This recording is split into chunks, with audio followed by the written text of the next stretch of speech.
to my channel. I'm so glad to have you here. So today I'm going to show us how I made this delicious Nigerian bun. So if you want to see how I made it, keep watching. Also, the measurement I use in making this will be on the description box. So if you want to see the measurements, you can do well to check it out. So the first thing I do is to normally sieve the flour I'm going to use, because sometimes you tend to see some particles in it, unwanted particles. So that's that. After that, I went ahead and add the baking powder, nutmeg, and then mix everything properly. So after mixing everything, I went ahead to add butter. After adding the butter, I still went ahead to mix everything. So the next, I have egg. I added milk, sugar, and then mix everything. Make sure you mix them properly.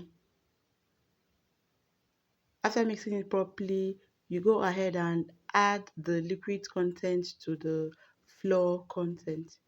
So it's just as simple as that. Just make a hole in the center, pour it, and then go ahead to mix them.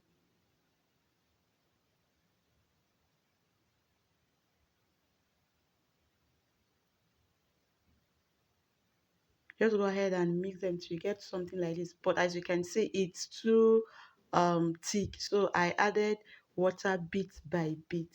Add the water bit by bit till you get to a certain consistency, which I will show you. So you just keep adding your water bit by bit. Like I said earlier, make sure you're adding the water bit by bit. You get to a certain consistency I'm going to show you. You see the way it is. So this is just it. It's okay like this. So the next thing to do is to go ahead and fry. And if you want to, put it into the pot you are frying it, this is how you put it to get that round shape. So that's it. So the next is to go ahead and fry. Make sure the oil is not too hot, not too hot.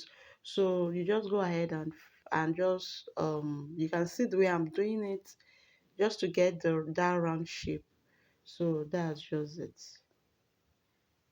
You scoop it from the bowl, then squeeze it out like you can see me doing. It's as simple as ABCD. So that's just that. So the next thing is for you to go ahead and check if it needs to turn. If one part is brown, then you go ahead to turn the other side and then leave it to fry a little bit. You can see the way it is. If the oil is too hot, the inside is not going to fry. So take note. Take note. So after that, you just scoop it out, allow it to the oil to drain, and then your buns is ready.